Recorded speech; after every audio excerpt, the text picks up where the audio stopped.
month at 9:30 a.m. or find podcast episodes. Native Art Voices of the Four Corners, great artist stories are the journey of art in the Four Corners.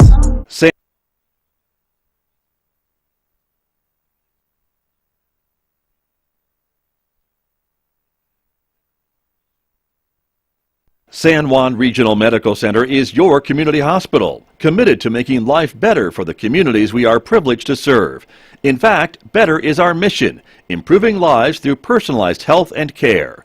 What matters most to our patients matters most to us, offering a comprehensive range of inpatient, outpatient, and emergency care services so you can get the quality care you need right here at home. San Juan Regional Medical Center, celebrating life better here since 1910.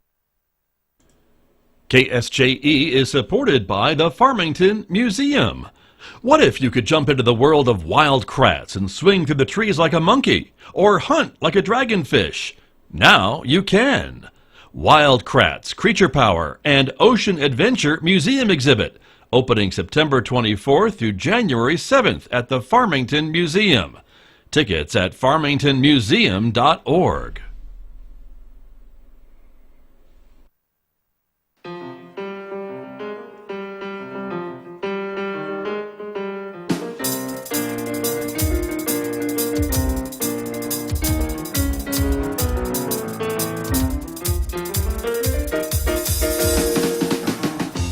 Twelve minutes past 8 o'clock, Tuesday morning, the 18th day of October, 2022.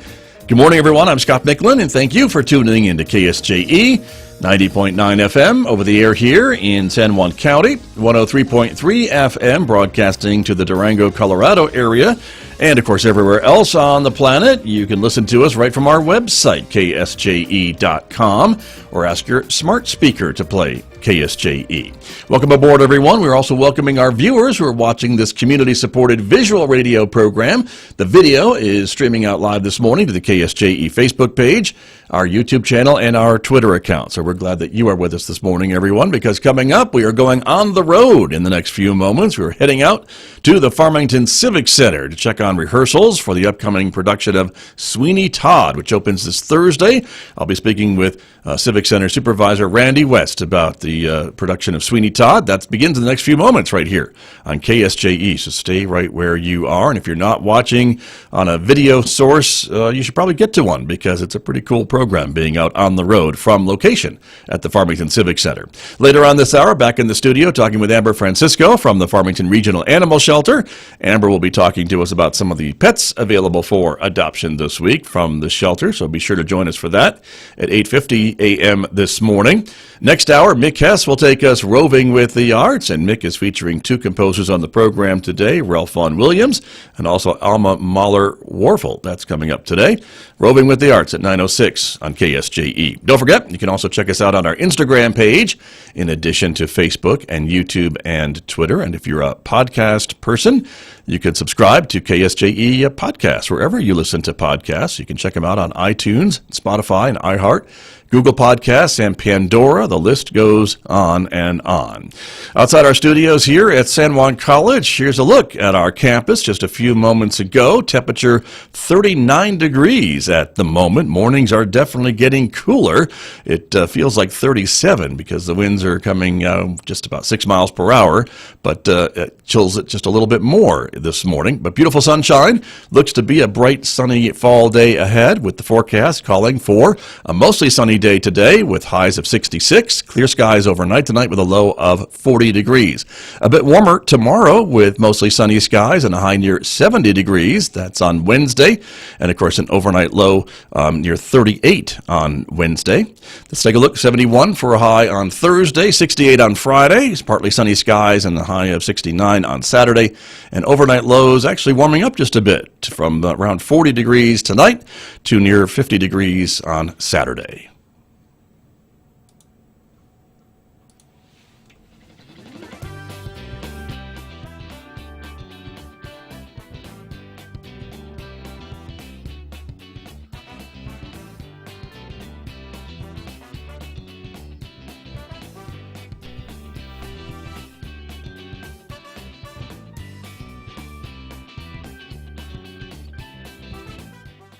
Good morning, everyone. Once again, I'm Scott Michlin. We are in our KSJE on the road mode this morning. We have taken the show on the road to the Farmington Civic Center, and this is where rehearsals are underway this week for Sweeney Todd. And joining me here to talk a little bit about the upcoming show is the one and only Randy West, the supervisor of the Farmington Civic Center. And Randy, good morning, and thank you for coming in, being with me, letting me come into your space today. Well, always a joy, and happy to have you. Thank you very much. Well, it is relatively new equipment that we are using, so it's always exciting to try to take it out of the box and absolutely make sure it all works and all these things. He's gone high tech. Yeah, something like that. Anyway, so but here we are. So Sweeney Todd opening on October 20th. 20th. Later on, And we're playing through the 30th. And you're playing through the 30th. That makes it easy to remember, There you right? So a lot of work behind us on the stage. Your cast and crew, again, putting in the hours that it takes. Right. To put the show together. And it's kind of amazing. We rehearse 14 days and then perform, and that's a standard union schedule that, believe it or not, some professional theaters do 9 days. And I think you can do a play in 9 days, but there's so many moving parts in a musical, particularly, this is Stephen Sondheim's kind of grand opera of, I hate to say that because that scares some people. Right. It's not at all scary. Well, it is scary because it's a thriller. Yes. But the fact that it's written with big voicings and it's not entirely sung through. There is dialogue, but it's a big, healthy score. And when I was putting this together, we do it with a cast of 22 and a live orchestra and a big set, as Scott was saying. It's a lot of moving parts, but we do come in, and we spent 2 days just doing music, and then since then we've been putting the show together, and we just over the weekend we finished tech, right? And okay. Now we're getting ready to do 2 final dress rehearsals and open on Thursday. Wow, how about that? So there you go. And so talk to me a little bit about the story. If folks are not familiar with Sweeney Todd, they probably heard of it, but maybe they're not familiar with the story. You've scheduled it for right before Halloween. I don't think that's by accident. It is not. So, well, let me tell you, yeah. in England, Sweeney Todd is a little like Jack the Ripper. It's a horrific Gothic thriller or horror story that's been around in their culture for many years. But Jack the Ripper actually got over here in both play and movie form way before Sweeney did. And what happened was Stephen Sondheim went to England, and he was seeing some of his own musicals that were playing there and seeing other things. And there is kind of a theater of the grotesque, believe it or not, in London. And we think of the English as being very sophisticated, and they are in many ways, but they have this section of theaters that is not like the West End, which is where their musicals play, but the place where they're doing their theater of the grotesque, they have a Jack the Ripper playing. They had a brand new Sweeney Todd play playing by Christopher Bond, and Sondheim went to see it, and it was he actually took the legend of Sweeney Todd, which was more about a guy who was a barber who slit people's throats, and his partner, who was a baker, who baked them into meat pies. And meat pies in London are a staple. Were a staple at this period in terms of it was some kind of probably unidentifiable meat in a crust, and that was a very popular food that existed in London at the time. So the legend was really just about a barber who slit people's throats and the woman who grinded the bodies up and put them in meat pies. But Christopher Bond had added to that a story of revenge and made it a much more layered and complicated story. And that intrigued Sondheim, and there was a certain level of also dark humor in the play, which Sondheim was also very interested in. And literally Sondheim went away from it saying, this should be musicalized. And it's funny, I was very lucky early in my career that I got to work with Steve for 6 months, working with he and George Firth on their musical Merrily We Roll Along.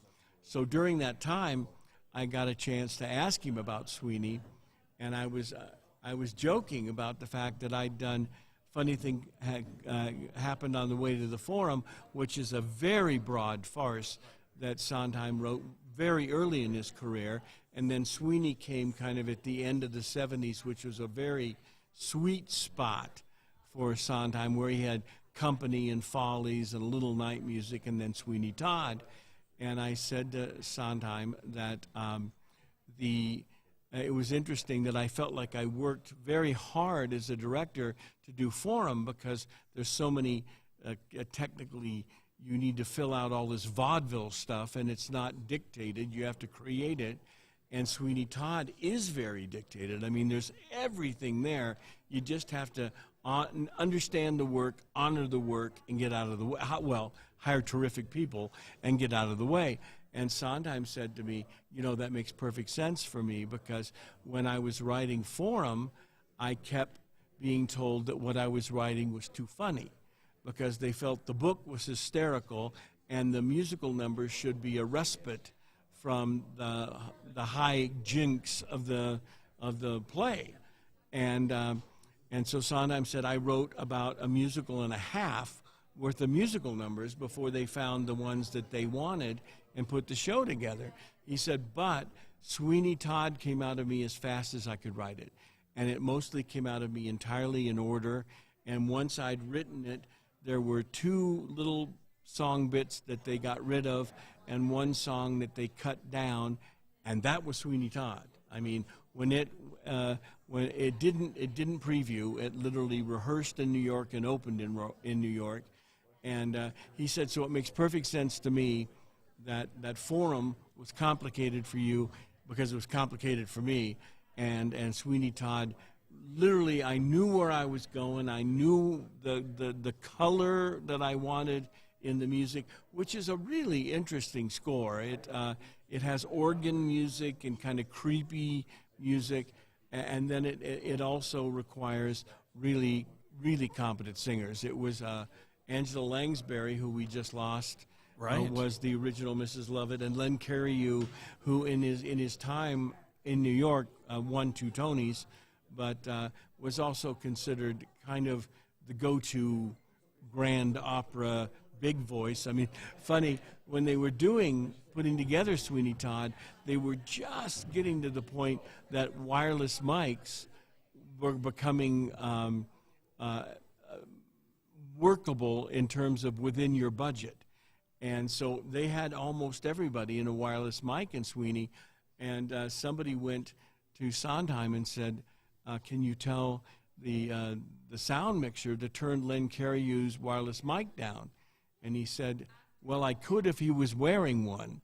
And Len Cariou, just because of the size of his voice, was making so much sound that they actually went to him and said he could tone it down a little, even though he was the one person that wasn't wearing a mic in a whole sea of microphones. So, wow. So he was known for his voice. Right. Interesting. Very interesting. And so you mentioned a little bit about the talented people, and yes, once again, you have brought in folks from outside the community, but also hired folks from inside the community right, to appear on stage side by side in right, this performance. Talk to us a little bit about some of the folks that you've brought in. These are names that I think we'll probably recognize, sure, and characters and people that we've seen in performances here before. Right.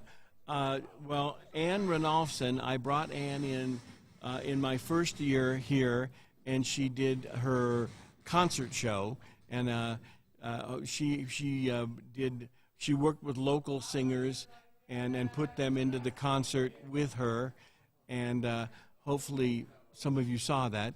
But Ann has a 4.5 octave range, which is unheard of. She's been a terrific performer on Broadway forever.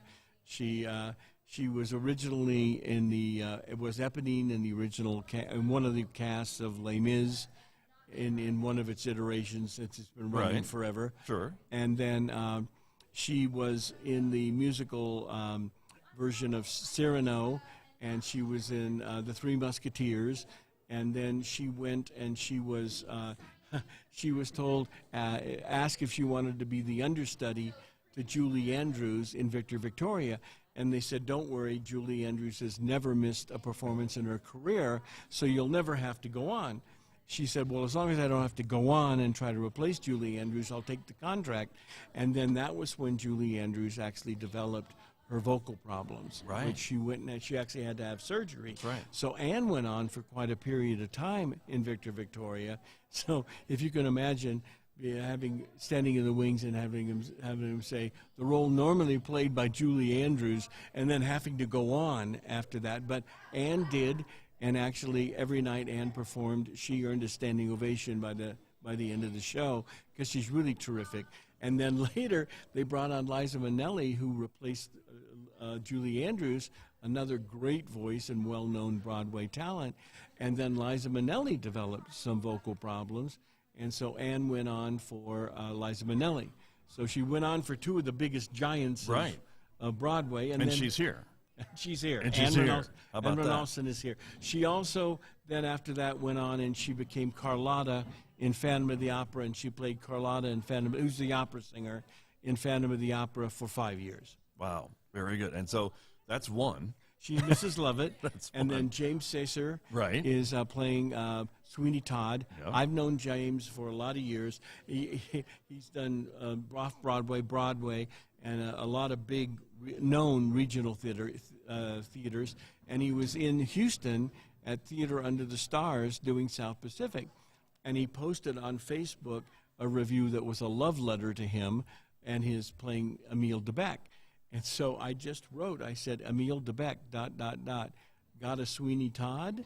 And he wrote right back and said, Sweeney Todd, Stephen Sondheim, Randy West, I'm there, which is how a dear friend of mine made the commitment. Then I started putting everybody else around him, and we have many of the known Four Corners musical theater people in it. Matt Aaron, who's been in most of our shows, is playing the judge, who is the villain of the show, and Shannon Cochran, who was Mabel in Music Man, Marion in Music Man, and Mabel in Pirates last summer. She's back singing the ingenue lyric soprano role, Johanna. Sean McCall, who's been in a whole run of our shows, is playing the Beetle. We have Melissa Stewart is in the show, and we have Putting you on the spot because you don't have your cast list in front of you. I don't. We probably, it's only a cast of 22, and we probably have 5. Oh, Margaret Clare is playing the beggar woman. I'm glad you didn't leave Margaret out. That would be difficult. That would make it tepid at home. But we probably, in a cast of 22, we probably have a 6 or 7 locals, and the rest are jobbed in. And I guess the point I'm trying to make too is that these folks have worked together before. Oh, yeah, for you absolutely. and maybe others. That's but right. They are a good ensemble, I guess. When you get them together, they all work off each other's strengths, I would think. And Steven Zabrun, who conducted our Rocky Horror, and then he wrote and conducted the Gene Kelly Lost musical. That was our first piece of new work last spring. He's back musically directing, and he's doing it. He's conducting, they did a special 9-piece orchestration for this for theaters that couldn't afford bigger orchestras. And so we will have a professional orchestra of 9 pieces that will be playing the show under the conduction of Stephen. Okay. So, and we can hear music in the background, which means that the rehearsal is ongoing, right? They are going right now. They are working through Act 2. We start teching soon, and we're deciding. We're putting all the rehearsal pieces together, including where the set piece moves, and then spiking those. So by the time we need to do the show seamlessly, all of that's worked out. All the moving parts that you have to make sure all move together at the right time when they're supposed to be moving, right? And so some of those things. And so as this all comes together, it just seems to me a really short period of time for rehearsing. But you tell me that's normal. It is. Putting these things together in 2 weeks or less. Yes. 14 days, and that includes tech, and then you open. They're singing the Joanna reprise behind us, which is in Act 2. once again, Stephen Sondheim has almost never writes anything that just goes in one direction. True. That this is a lovely melody about that is a love song in Act 1, that now in the second act it's done with Anthony singing his part. Joanna is locked in an insane asylum singing one of her themes, and Sweeney Todd is bemuting everything that's going on and killing people in a barber chair. So in the second act. And that's what happens. It sometimes does. Yeah, apparently. And so the audience for this show, I would assume there's probably a certain age that maybe you would recommend we're not to, right? There have been some Sweeney Todds that literally use gas and they shoot blood up in the air. We're not doing that. There is blood. There's a little bit of blood. Okay. But we're not doing anything that's grotesque. Okay. And I think I'm trying to do a teeny Todd, if you will, that's maybe a little more intense and a little scary. That's my wife now bringing down the house with the size of her voice. Yes. But I don't think I would invite children under 10. Okay. Maybe if you think of PG-13 would be a good way. Okay. I mean, if you have parents know their kids, right. so I think they can make that decision, right? But right, if you have a child that watches things that are a little more intense and they're fine with it, they probably would be fine with it. Now, I would say there's a difference. When Tim Burton made the film, if you've seen the Tim Burton film, they didn't necessarily cast terrific singers. They cast actors that could sing, but also a lot of the humor that's in the musical didn't make the movie. That Tim Burton really wanted to lean on the scary gothic part of the story, and then the movie has a lot of blood, and so that isn't here, and there's a lot more humor. So gotcha. And good to know. And I think I've thought this about other things, that when you have an intense situation and you do humor. Well, I would go back to one of my favorite Halloween movies is Abbott and Costello Meet Frankenstein, because you've got all the Universal monsters there, and they're actually doing what they do in the Universal monster films. Right. And you got Abbott and Costello, and I think they're funnier because they're in this intense thriller situation. I think that's the same thing with Sweeney Todd, is that Sondheim wanted to have fun with this kind of spooky Gothic, and actually Sondheim's idea originally was much closer to what we're doing here, which is 22 people in a intense small environment created for you, that's creepy, and Hal Prince couldn't wrap his head around that, so he invented this whole Industrial Revolution thing that was in the original Broadway show, with all this big set pieces that rotated and flew in. Sondheim wanted Hal Prince to direct it, so he accepted his expansion of it. But in the future, it would be done smaller and intense, and that actually is what appealed more to Sondheim. So we're actually we just lost Steve last year, and so we lost Steve and Angela Langsbury. Let's just hope Len Cariou keeps rolling for a lot of years, because he's a dear man. So in honor of Steve's passing, we wanted to do some Sondheim this year.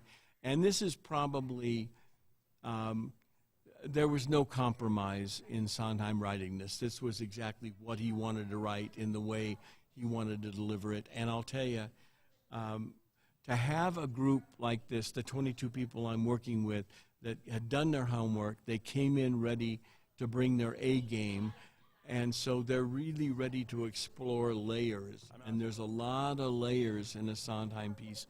So I think if you come to see it, it will all be well sung, but it will have that thriller intensity, but it'll also be a lot of fun and be funny.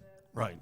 Very good. This is KSJE On the Road. I'm here at the Farmington Civic Center with Supervisor Randy West, who is busy these days directing Sweeney Todd, which will be taking the stage on October 20th, running through the 30th. And so Tickets are available, like all tickets are, on the website for the Farmington absolutely. Civic Center, correct? And you can also call our office, 505-599-1148, and you can buy tickets through us over the phone if you want. Or you can come in and visit us. We're always happy to have you drop by the office and buy tickets in person if you'd like. I should also mention Sarah Harkness, who's been with the company for the last 5-6 shows, is the choreographer and my associate director. So she's doing a lot of lifting with Steve and I putting the show together. And it's been a great thrill. We are so supported by great tech people, great designers, and in this case, a really, really exciting group of talent. Right. And so when the performance is, it's the 20th through the 30th. It's not every night, though, No, is it? it's Thursday through Saturday at 7:30 and the Sundays at 2. Got it. Those so are the 8 times. Performances over 2 weekends. Gotcha. And we finish right before on the 30th. On the 30th. The night of Halloween Eve. Right? All Hallows Eve. Right. I guess is what you call it, right? So something like that. And so I wanted to show a clip that I took of some of the rehearsals. And so, of course, obviously, there's singing, there's dancing, there's people moving around, and all the usual parts of a Broadway show. And this is accompanied by Steve, who is wonderfully gifted at the piano, but we will be in full costume and full sets and with a full orchestra when we sing it for you. Right. These, obviously, the clips I'm showing are Right. from just street clothes, and people Right. are just singing and moving around and things along that line. But again, as I'm noticing on the stage, there's a gigantic set piece that they're Right. moving around. Right. And there's a barber chair at the top of that. There is. Yeah. Which by design, By design. I'm sure, right? Because that's an important thing to have in Sweeney Todd. Absolutely. You can't do it without a barber You chair. can't. You got to have a little grinder, too. Right. I didn't see that yet. Little meat grinder. Yeah. Well, there you go. So very good. I did see some dough That's right. being molded and That's right. and things like that as well. So that's important too.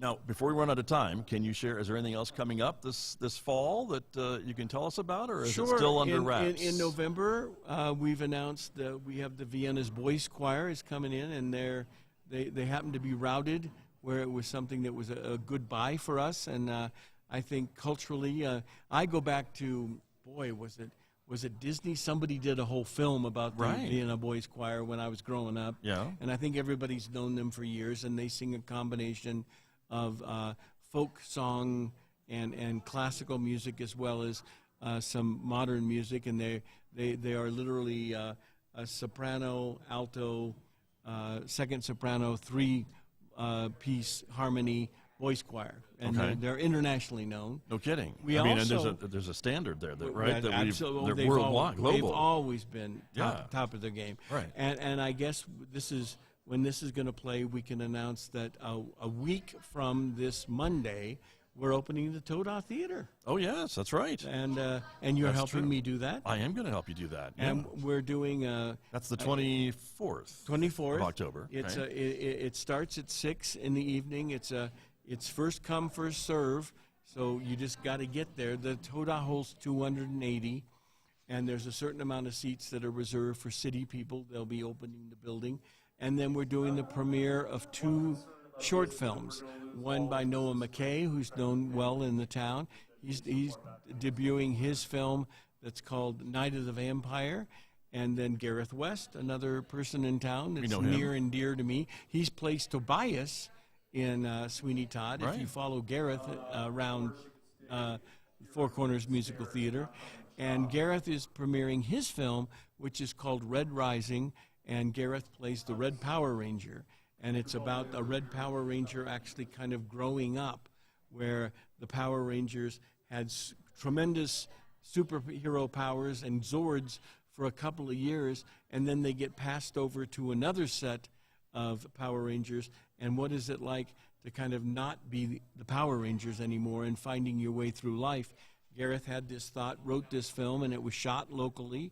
I've seen it. It's been sneaked at an Anacon where Gareth was, and it got ovations and a standing ovation. So we're really excited to have now Noah's film is literally just coming off Brand being new, edited. right? Yeah, I mean, Yeah. nobody's seen it. Okay. And it was shot at the Toda, which is kind of exciting. That's cool. So Yeah. it was shot in the location. So we'll be doing a red carpet with a reception.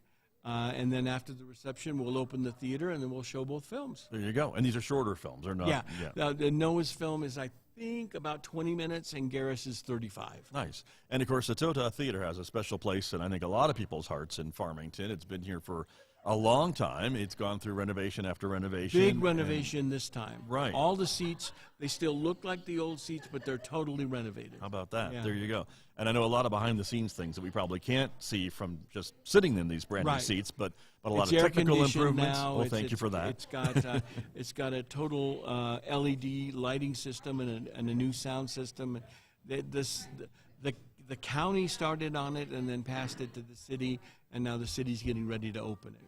And this kind of adds another, I guess, performance space into your purview. It does. From the Civic Center, where we are today, to Lions Wilderness Amphitheater, of course, and the Tota Theater. Right. And so you'll be planning And more things for that space, too? We'll be doing city-sponsored performance in the Tota.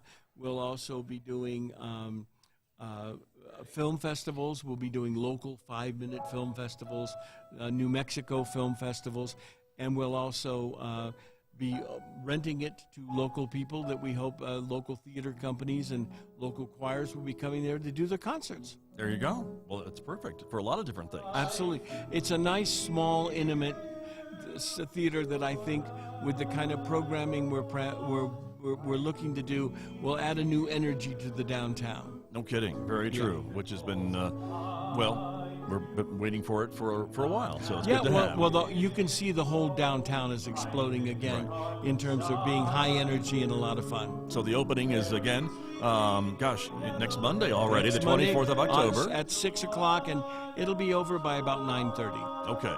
Very, very good. But Sweeney Todd, Thursday, the 20th. That's right, the 20th. And the tickets are available again online, fmtn.org/shows. Right. Or call the Civic Center. 505-599-1148. Or come down and say hi to Randy Hang and out the with crew. us. And you can buy your tickets there too. Right. So, wonderful. Randy West, thank you for letting us come into your Thank you, space Scotty. today. You're a thrill, and you're a part of what makes Farmington special. Well, you're kind to say that. Thank you very much. This is KSJE on the road from the Farmington Civic Center.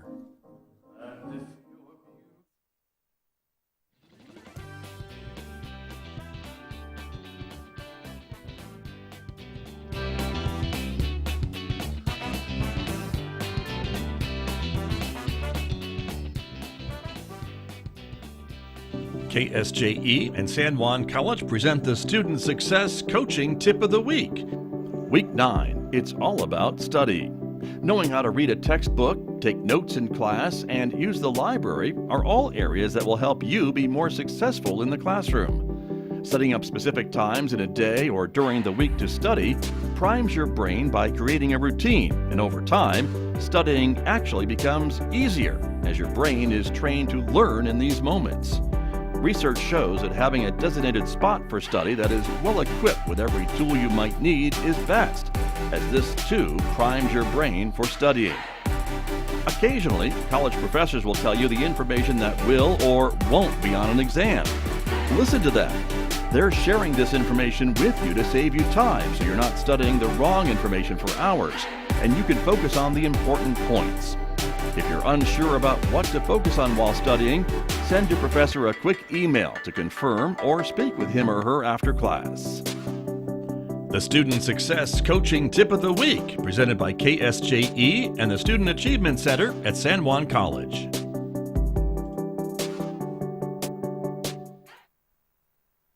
KSJE is supported by the Farmington Civic Center, bringing a full slate of entertainment to Farmington and San Juan County. Sweeney Todd, the Demon Barber of Fleet Street, October 20th through the 30th. The Farmington Civic Center, 200 West Arrington in downtown Farmington. Find out more online at fmtn.org/shows or at 505-599-1148. KSJE is supported by Aztec Motocross. Located on Highway 173, Aztec Motocross offers a safe and competitive racing environment for the growing off-road and outdoor industry. Upcoming racing weekends, September 24th and 25th, and October 22nd and 23rd. Also, the New Mexico State Championship Motocross Race Series, October 8th and 9th. Find out more online at aztecmotocross.com or 505-393-5222. Is your smart home device spying